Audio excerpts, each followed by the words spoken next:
Hi, I'm Ginny Giles, President and Founder of Community Equipped. There are several types of special campaigns that have a unique place in your fundraising strategy.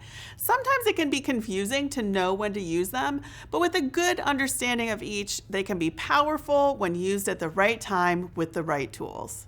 In this video, we're going to talk about some special campaigns with a focus on planned giving and capital campaigns. Planned giving is something that is talked about frequently in the fundraising world. But if you are new to fundraising or new to the nonprofit sector, it may be something that you've never heard about, you're not really sure about, but someone out there is telling you you need to do it. So what is planned giving anyway?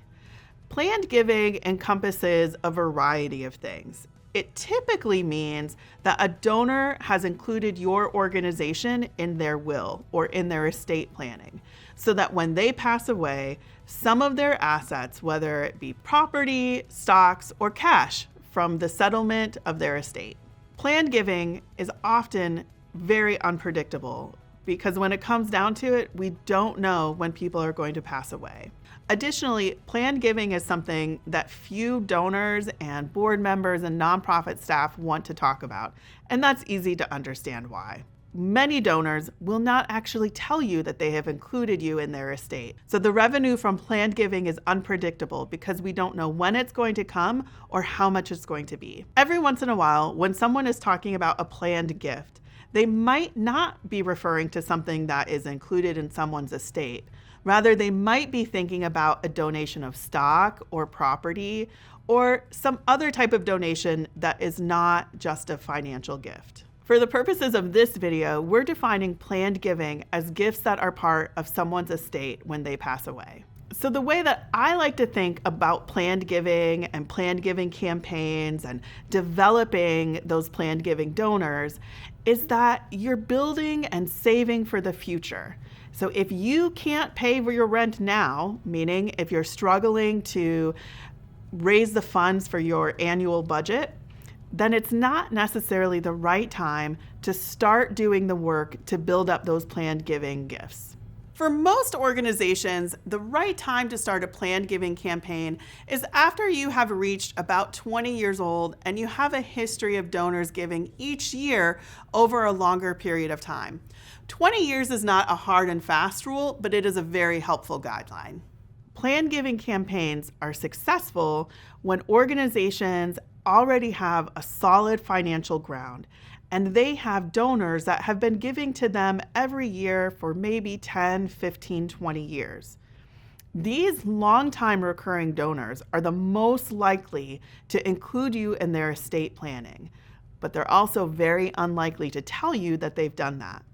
So when you are doing a planned giving campaign, remember that it's just about incorporating that option to include your organization in their estate here and there. You're sprinkling in this information throughout your materials. You want to include it on the donation page on your website as well. The way to measure the success of any planned giving campaign is usually you just have one donor a year that tells you they have included you in their estate. But for every one donor that tells you, there's a handful of other donors that have included you, but they haven't told you. So because planned giving is so unpredictable, you do not want to include it in your annual budget. Many organizations create a policy that will put any sort of planned gift when it is received into an endowment or into some or the other sort of investment that builds continual resources for the organization.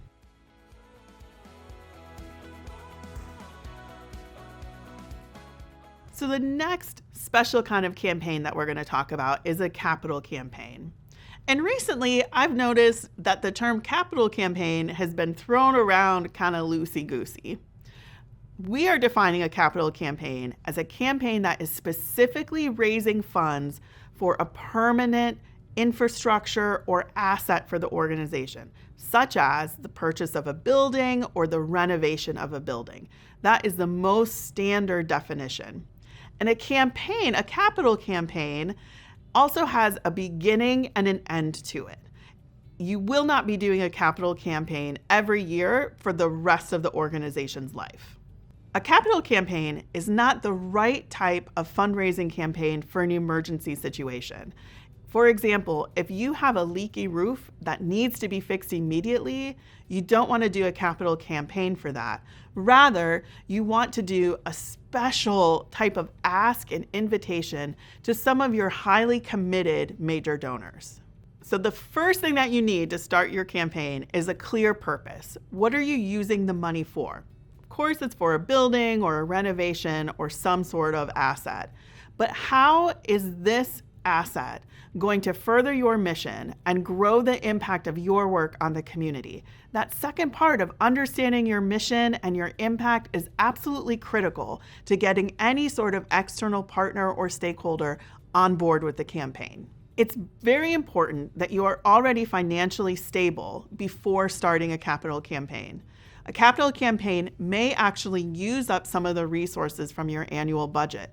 So you don't want to be struggling to raise the annual budget and then take on even more fundraising work.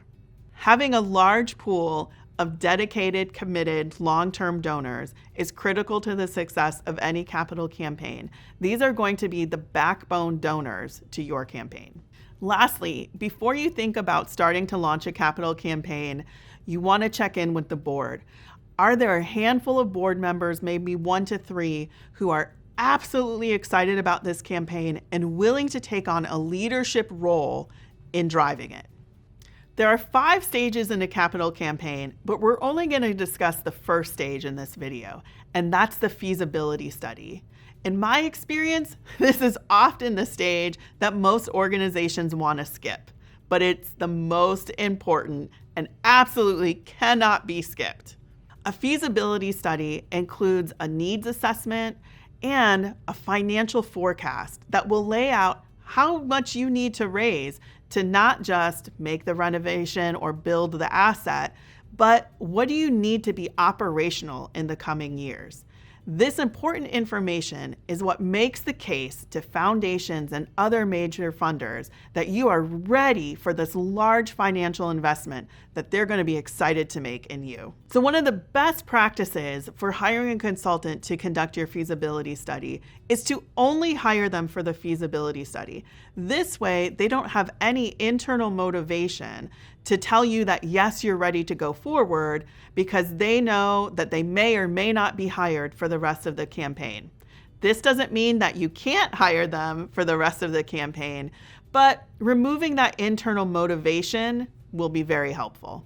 So most of a capital campaign happens behind the scenes, and the public doesn't even necessarily know that it's going on. The cost of a capital campaign is typically about 10% of the total amount that you're trying to raise. So if you need to raise $10 million, you want to plan on raising $11 million, and that additional $1 million will be used to pay the consultant, for printing and marketing fees, and all of the campaign expenses. It's incredibly important when you are considering hiring a fundraising consultant that one, you verify that they are registered as a fundraising consultant in whatever state you are in.